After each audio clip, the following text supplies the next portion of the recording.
अस्सलाम वालेकुम and welcome to ज़रा हटके। मैं हूं ज़रात खोड़ो, मेरे साथ है वसीउल्लाह खान और आज कॉल इन डे है। हमारे नंबर्स हैं 0213-233-0927 और 27 की जगह आप 28 और 29 भी मिला सकते हैं। हमारे पहले कॉलर हैं आसिम हमीद साहब नॉर्वे से। अस्सलाम वालेकुम आसिम साहब। अस्सलाम वालेकुम। पहले तो आप दोनों को मुल्क की जश्न आज़ादी मुबारक। ये आपको भी आज़ादी का चल रहा है जी। और क्या पुरजोश तरीके से हमने आज़ादी मनाई।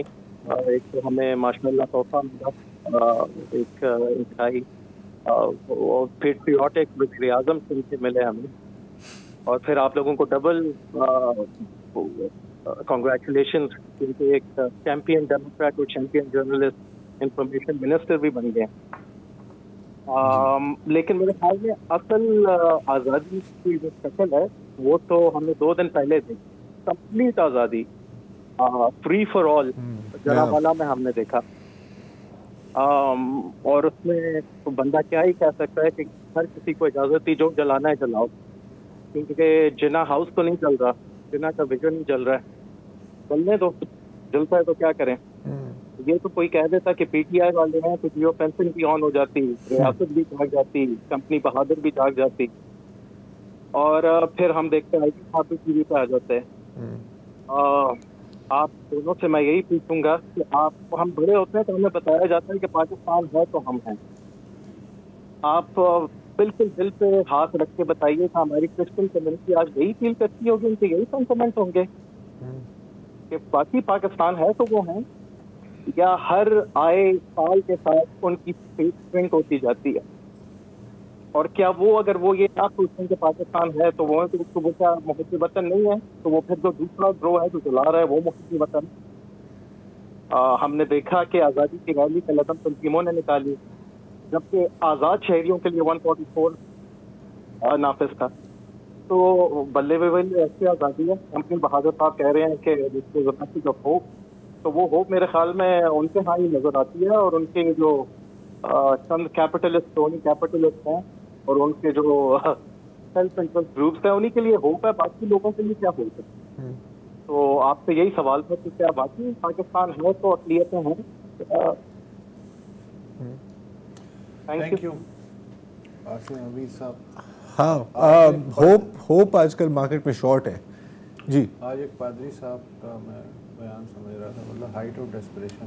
उन्होंने कहा ये जो सफ़ेद रंग है झंडे में, अब हमें लगता है कि जैसे हमारे कफन का रंग है। कई लोगों ने ऐसी बात की। हाँ।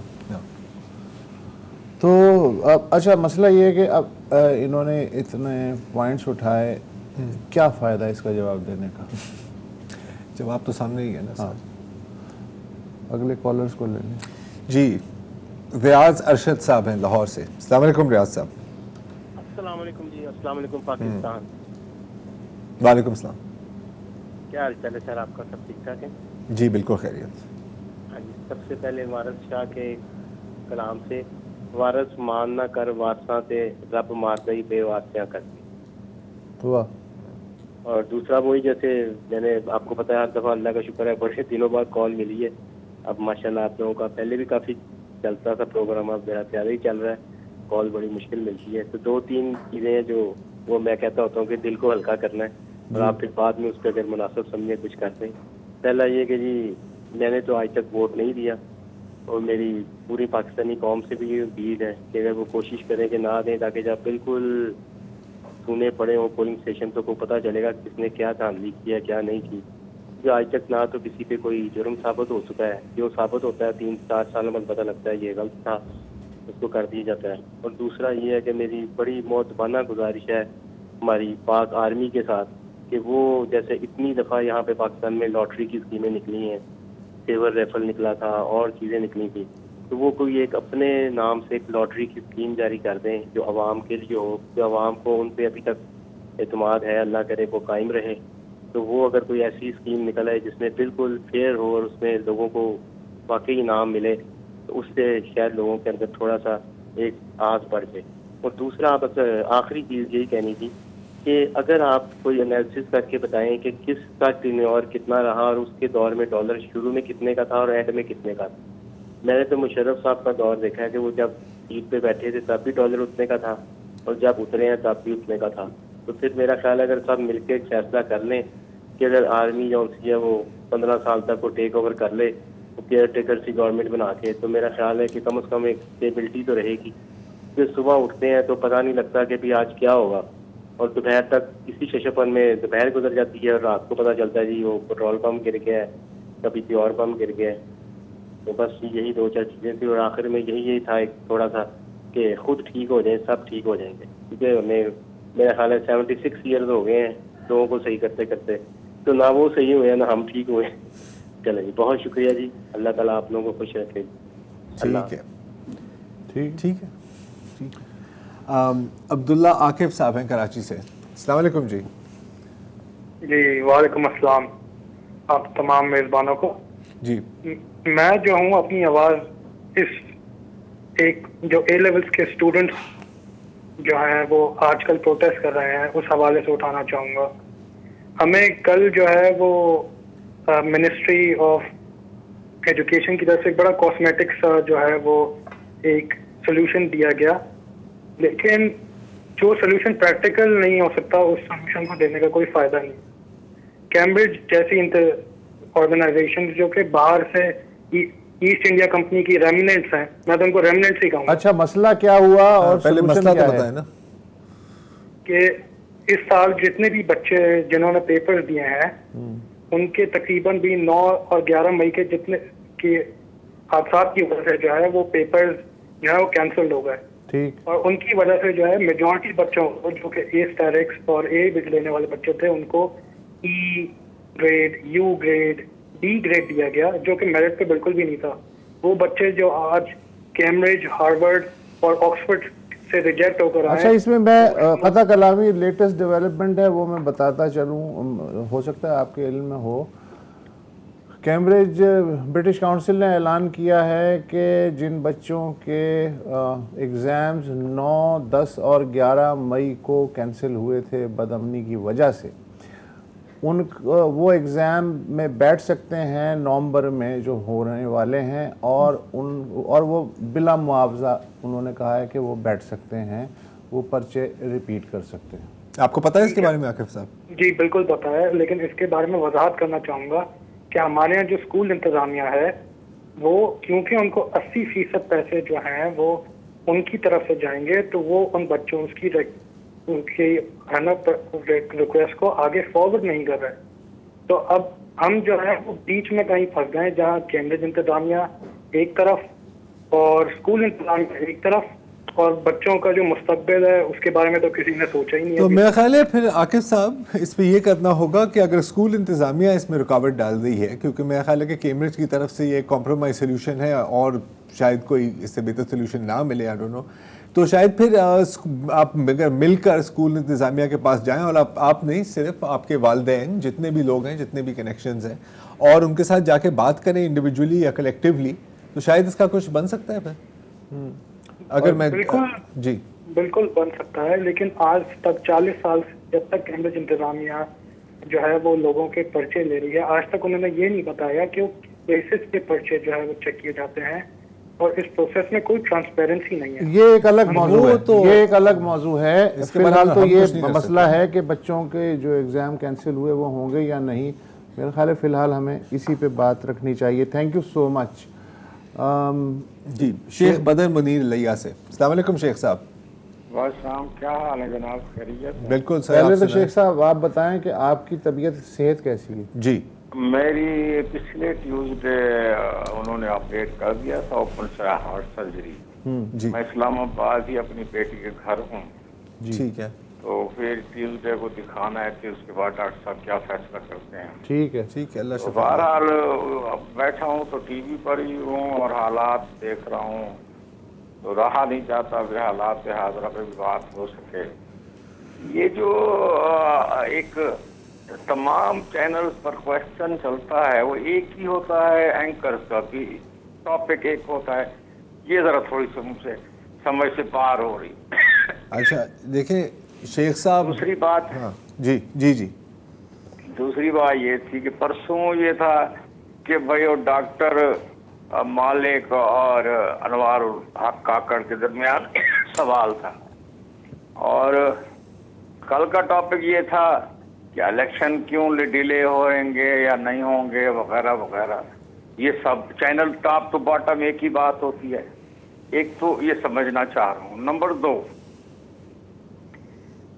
जो निगरान सेटअप आया है उसका इन्होंने हमें बताया है कि इनकी जो सेहत है, इनका जो सही तारुफ है, ये कितने ईमानदार हैं, कितने बेईमान हैं, क्या है क्या नहीं। गवर्नमेंट सब्जेक्ट अपने अपने सब्जेक्ट का वो रखते हैं, अपना नॉलेज या चीज़ें पर इदराक है इनको। नंबर 1। नंबर 2, ये मुझे तो वही लग रहा था कि जैसे हम 1947 में अभी तक खड़े हैं। तो अब का तब्दीली क्या है? वही पकड़ पकड़ के दे दिया। देखिए ना, अगर भुट्टोज आए, जुल्फ़िकार अली भुट्टो, बेनज़ीर साहबा या बिलावल, ये गवर्नमेंट सब्जेक्ट में PhD करके आते हैं। ये जो निगरान सेटअप है, अब ये पता नहीं 6 महीने चलाते हैं, साल चलाते हैं, 2 साल चलाते हैं। तो आपको बुनियादी तौर पे कौन सी बात बुरी लग रही है, किस बात पे गुस्सा है?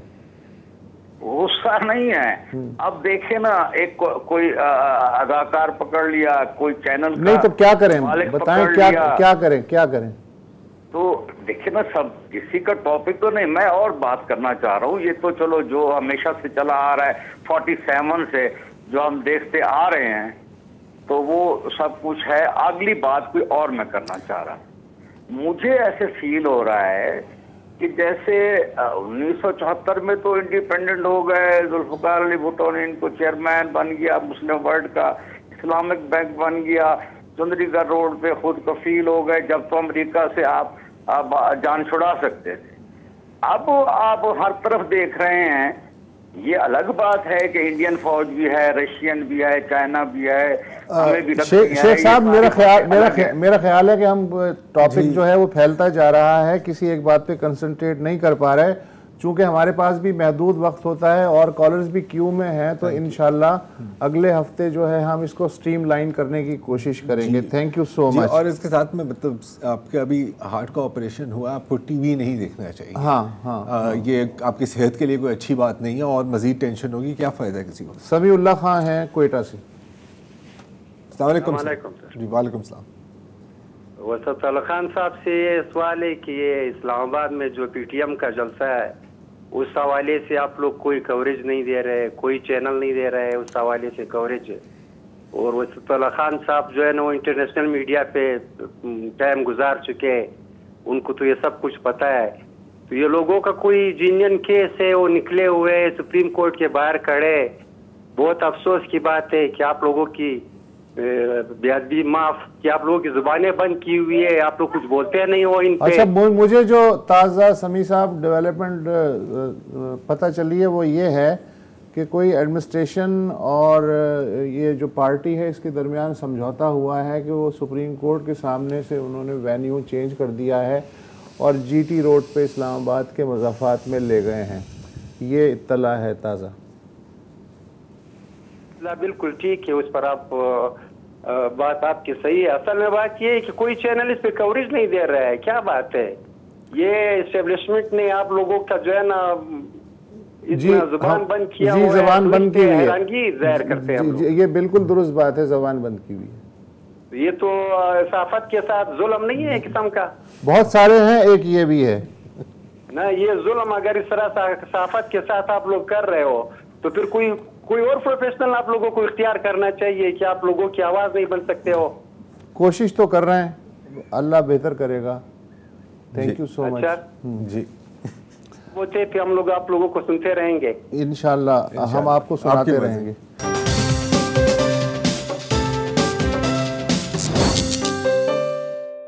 शाहजेब शेख साहब हैं स्वीडन से। सलाम शेख साहब। अस्सलाम वालेकुम। वालेकुम अस्सलाम। सर कैसे हैं आप? ठीक हैं? वैसे ही है सर जैसे पहले। सर ये है कि अभी तो हुदूद अरबा के अंदर ही बोला जा सकता है, ज्यादा बात। आप तो स्वीडन में बैठे हुए हैं सर, आप कुछ भी बोल सकते हैं। स्वीडन में कहाँ बैठे हैं आप?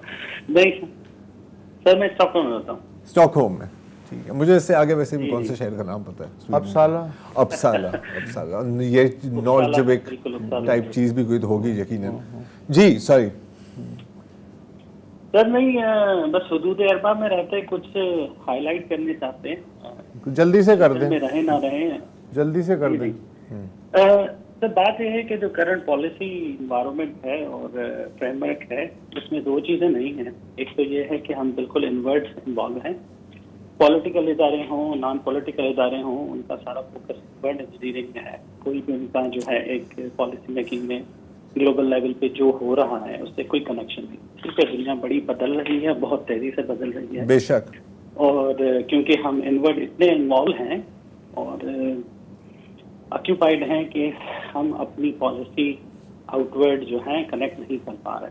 अब ये क्वेश्चन ऑफ कॉम्पिटेंस है या क्वेश्चन ऑफ इग्नोरेंस है, ये तो अब हम समझ सकते हैं, लेकिन दोनों बातें जो हैं वैलिड हैं।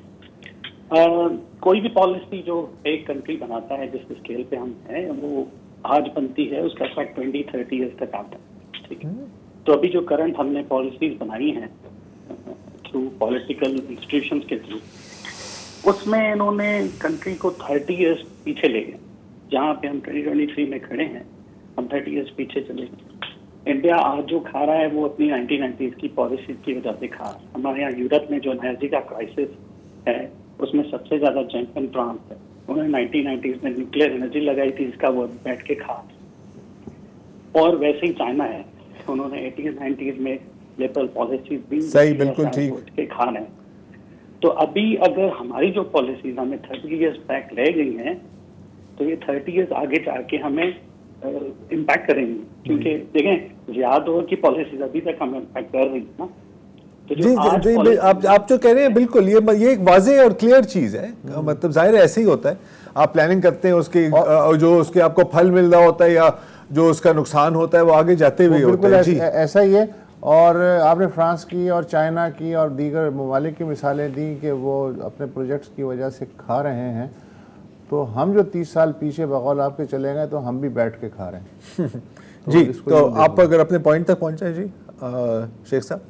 पॉइंट ये है कि जैसे वसला साहब अपने BBC के कॉलम में लिखते हैं, कोई एक ज्यादा चाहिए हमें, कि मुझे ये समझ नहीं आती और शायद सर पकड़ के हम सब बैठ जाते हैं कि यार पॉलिसी मेकिंग में कोई एक ज्यादा नहीं है जो देखे कि यार ये गलत पर्सपेक्टिव है और इस तरह से नहीं होना चाहिए। क्योंकि देखिए, हम तो चले जाएंगे, हम किसी को हैंड ओवर करके चले जाएंगे। जो अच्छा होगा, जो बुरा होगा, वो कोई भी इदारा हो, पार्लियामेंट हो, नॉन पॉलिटिकल एक्टर्स हो, नॉन पॉलिटिकल हीरोज, जिसको हैंड ओवर मिलेगा तो वो तो ऑब्वियसली देखेगा ना कि हमें क्या दे के जा रहा है। जी, सही है शेख साहब, बिल्कुल आपकी बात 100% सही है। और ये काफ़ी, मैं ख्याल सालों से लोग अपने आप से ये सवाल पूछ रहे हैं, यहाँ पे आजकल थोड़ा ज़्यादा पूछ रहे हैं।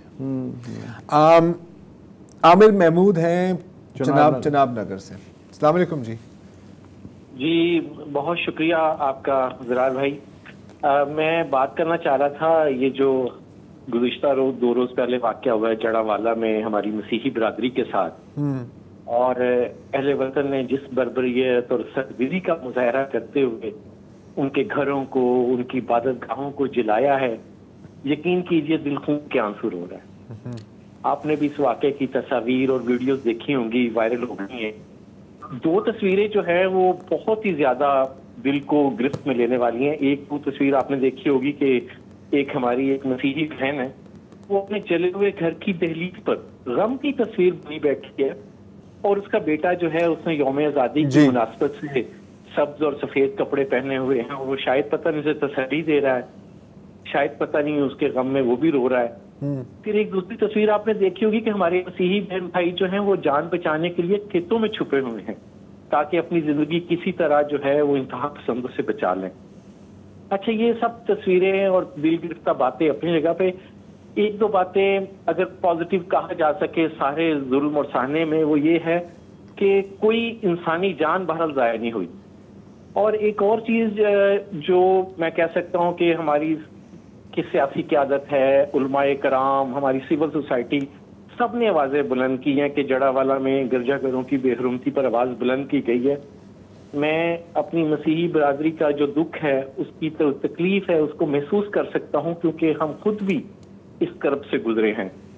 मैं समझ सकता हूँ जब किसी की इबादत गाह को उसके सामने मिसमार किया जा रहा हो, उसको जलाया जा रहा हो, तो दिल पे क्या बीतती है।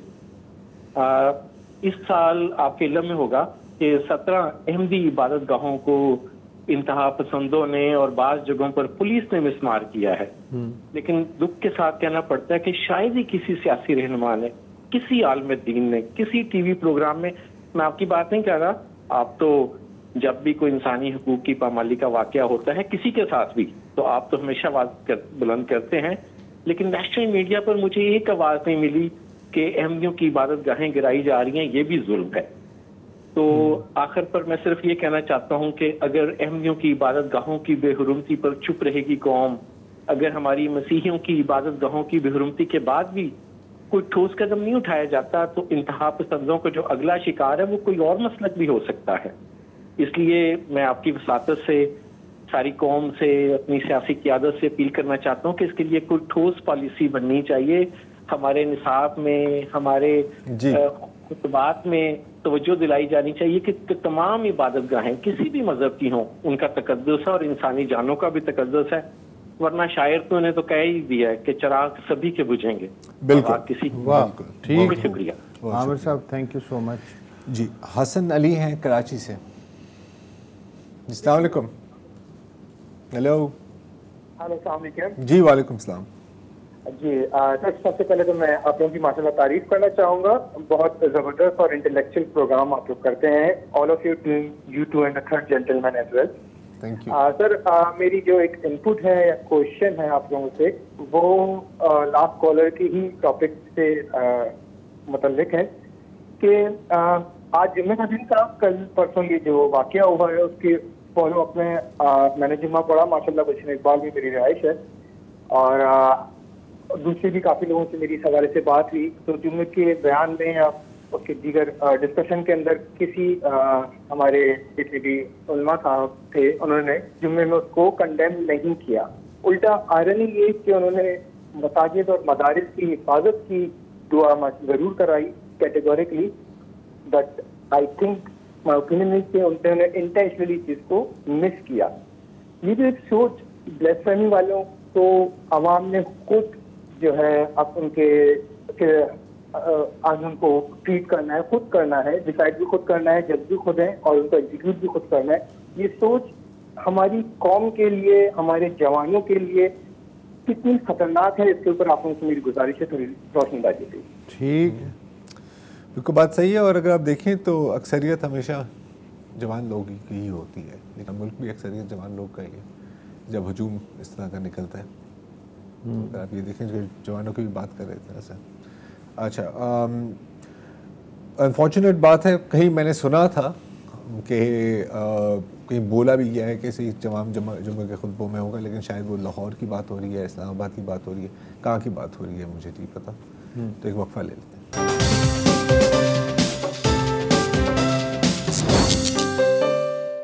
Welcome back. हमारे अगले कॉलर हैं एजाज मुजफ्फर साहब कराची से। अस्सलाम वालेकुम जी। जी अस्सलाम वालेकुम जनाब। वालेकुम सलाम जी, वसल्लल्लाह खान साहब और जरा खोड़ो साहब। सर। हेलो जी सर। जी जनाब, मैं एक हमारे शहर कराची के अंदर जो ये वाक़या हुआ है, कराची की मासूम बच्चियों के साथ जो नाज़ेबा हरकत हुई हैं, ये जो अफगानी खारजी लोग जो हैं हमारे मुल्क में आके जो है इन्होंने जो है बड़ी बर्बरियत। ये जरा खबर बताइए, क्या आपके पास खबर है? आपके पास ये खबर आई हुई है, कराची एयरपोर्ट के सामने मेन रोड पर इन अफगानी खारजियों ने हमारे कराची की मासूम बच्चियों के साथ नाज़ेबा हरकत की। हमने नहीं देखी। कब की बात है? कब की बात है? ये मेरा ख्याल में 2 दिन पहले की बात है और ये खबर ये प्राइवेटली लोगों ने वीडियो बनाई है और ये मेरे पास भी आई है। मतलब तो चैनल्स पे आई थी ये खबर? क्या अच्छा, ये चैनल पे मैं देख नहीं सका, लेकिन प्राइवेटली लोगों ने बनाई है और ये बहुत आगे तक गई है। सोशल मीडिया पे देखा होगा ना आपने? जी जी जी जी मैंने नहीं देखा। लेकिन ये हकीकत है, क्योंकि साहब हैं वो उधर ही रहते हैं, उन्होंने खुद अपने ठीक है ठीक है ठीक है ठीक है ओके जी।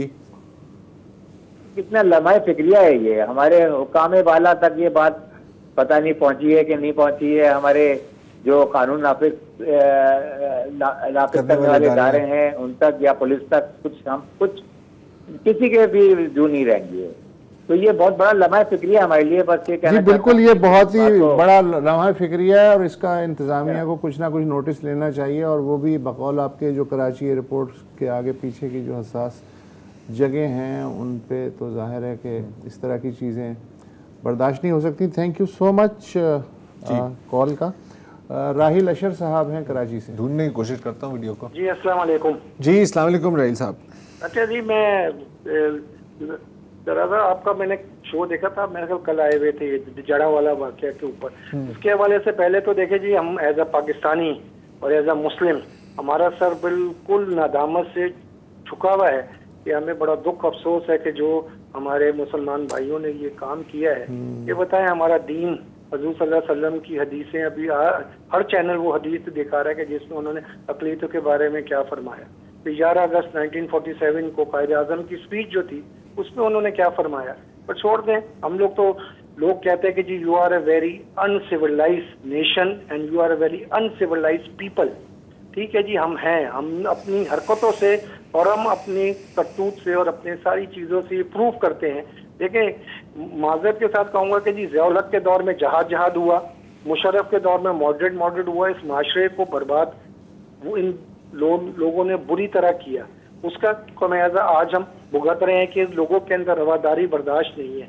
अभी मैं आपको बात करूंगा, मैं प्रोग्राम देख रहा था समा में, मैं किरण साहिबा का 2 टॉक, उसमें उनके वो थे जो रिपोर्टर थे जहांगीर खान, उन्होंने आईजी पंजाब से बात की कि जी हमने उनको जो 2 मेन मुलजिम थे जिन्होंने जो भी हरकत की उनको हमने 2 घंटे में पकड़ लिया। 2 घंटे में पकड़ा तो पहले से क्यों नहीं आपको, क्या आपकी इंटेलिजेंस एजेंसी सोई हुई थी कि ये तो पूरा एक कॉन्स्पिरेसी थी कि फैसलाबाद, मुल्तान, पिंडी हर जगह फैला जाए। तो ये तो पुलिस का है, मुझे समझ में नहीं आता। एक बात और करूं, अगर ये हमारे मुल्क में कानून हो ना, कानून की अमलदारी हो, कानून का बोलबाला हो, आपको पता होगा लाहौर, कोयटा और पेशावर में ये पहले वाकयात हो चुके हैं, वहां से भी लोग छूट जाते हैं, पकड़े जाते हैं, छूट जाते। आखिरी बात करूंगा कि जी चले, हम तो बिल्कुल सिविलाइज नेशन नहीं है, पर मेरा आखिरी आप लोगों से ये कि यूएनओ में इसमें करके एक चार्टर बनाना चाहिए तमाम मुल्कों को जो सिविलाइज मुल्क हैं, जैसे डेनमार्क है, फ्रांस है और स्वीडन है, वहाँ जो कुछ हो रहा है वो दुनिया के सामने उनको चाहिए कि जी एक चार्टर बना के तमाम ममालिक से साइन करवाएं कि जी अपने मुल्कों में जो भी आपके हैं इकलेती हैं, उनके मजहब और उनके किताब और उनके पैगंबर के बारे में कोई ऐसी चीज न हो और वहाँ के उनके हकूक दिए जाएं। बहुत शुक्रिया जी, मैं आपके जवाब का इंतजार में।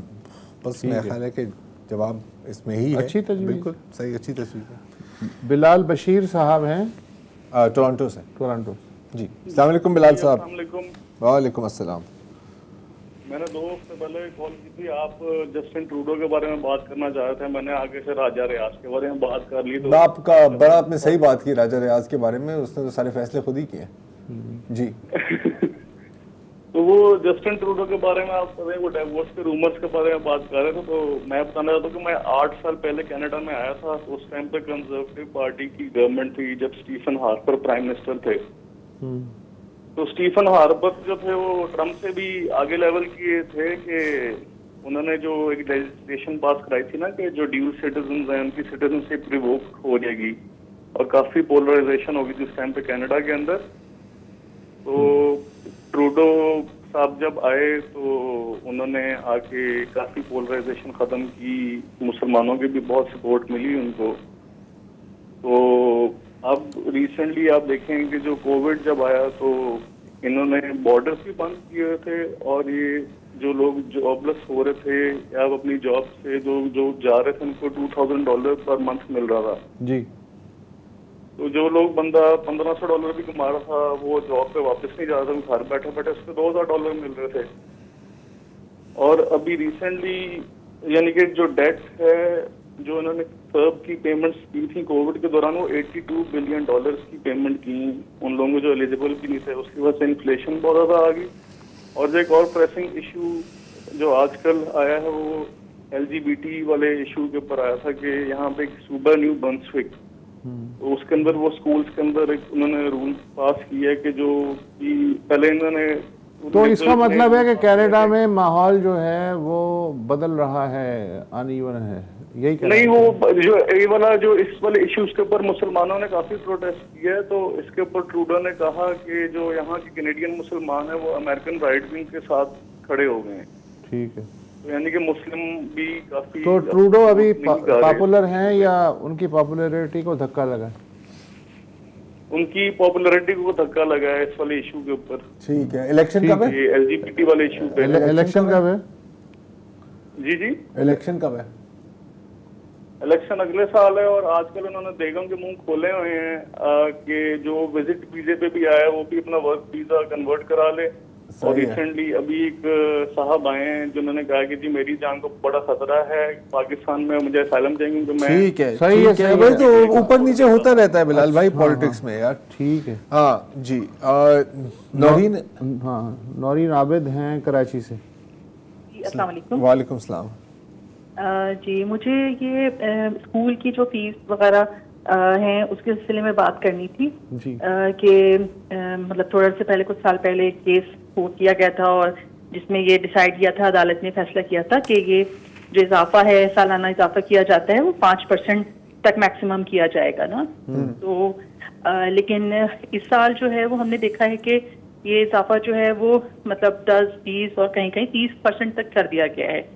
और जब हमने मतलब जब हम पहले ये इजाफा करते थे स्कूल तो मतलब वो 5% करते थे, और जब भी बात करते थे ये कहा जाता था कि भाई देखिए अदालत ने हमें अलाउ किया है इतना बढ़ाना ना। लेकिन अब जो है, अब जब हमने बात की कि आपने मतलब स्कूलों में इतना बढ़ा रहे हैं, आप ऐसा क्यों कर रहे हैं, तो उन्होंने कहा कि नहीं जी देखिए अब ये तो एक्सपेंसेस ज्यादा हो गए हैं, या कहीं उन्होंने कहा कि कुछ हमने एक्टिविटीज में इजाफा कर दिया है। और अब वो इस बात को मानने को तैयार नहीं है कि ये अदालत का फैसला था।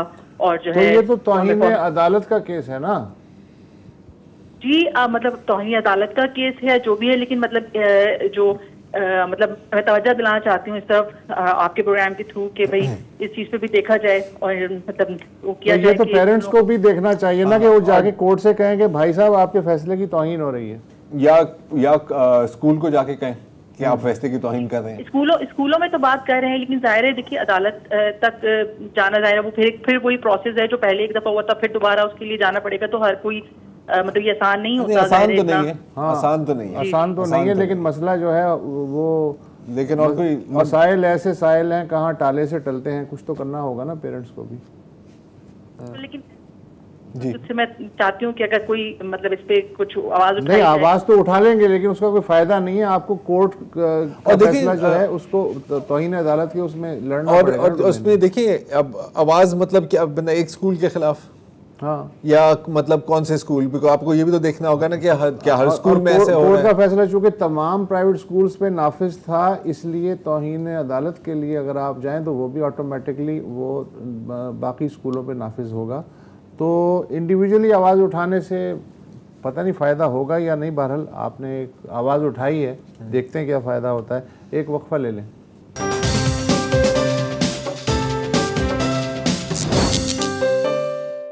Welcome back. हमारे अगले कॉलर हैं असगर अली साहब कराची से। अस्सलाम वालेकुम जी।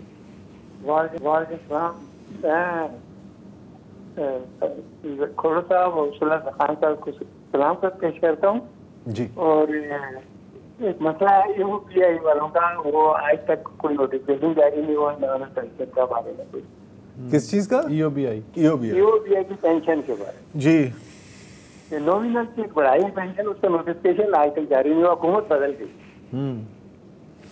तो अब नई हुकूमत जो ये केयर टेकर आई है, ये कुछ करेगी हमारे बारे में? ये ज़ाहिर हम इसका जवाब नहीं दे सकते, लेकिन मैं आपको इतना बता सकता हूँ कि अभी आज हमारे जो साथी है शाहजेब जिलानी, वो हमारे साथ नहीं है, लेकिन उनकी बात हुई थी ईओबीआई वालों के साथ, ये मेरे ख्याल 1-2 दिन कबल, और वो चाह रहे थे कि उनको हम शो पे बुलाएं और जितने भी आपके जो सवालात हैं, जैसे असगर साहब और आपके साथ कई हज़ारों लोगों के अगर लाखों के नहीं सवालात हैं, तो हम उनको पूछने चाह रहे थे होता क्या है कि हम प्लान तो बहुत कुछ करते हैं, लेकिन फिर आप देख सकते हैं क्या हो रहा होता है मुल्क में, ये हो जाता है वो हो जाता है, तो फिर हमें ज़ाहिर है कि जो बहुत बड़ी ख़बरें हैं उनकी तरफ हमारा ध्यान चला जाता है। लेकिन ये हमारे प्लान पे है और हम करेंगे। शायद जुमे के रोज़ कर लें एक सेगमेंट निकाल के, मेरा ख्याल है कि शायद ये बेहतर फॉर्मूला रहेगा। ऐसा ही करना, घूम फिर के ऐसे ही करना पड़ेगा, लेकिन हम करेंगे, ये मैं आपको गारंटी करके कह रहा हूँ। इकबाल रियाज साहब हैं कराची से। जी अस्सलाम वालेकुम इकबाल साहब। वालेकुम अस्सलाम जनाब, आप दोनों मोहतरम हमारे असातिज़ा कराम हैं, आपको सलाम। और दूसरा, हमारे यहाँ सर एतराफ़े जुर्म का जो है कोई कॉन्सेप्ट ही नहीं है, वो चीज़ हम कोई समझते ही नहीं।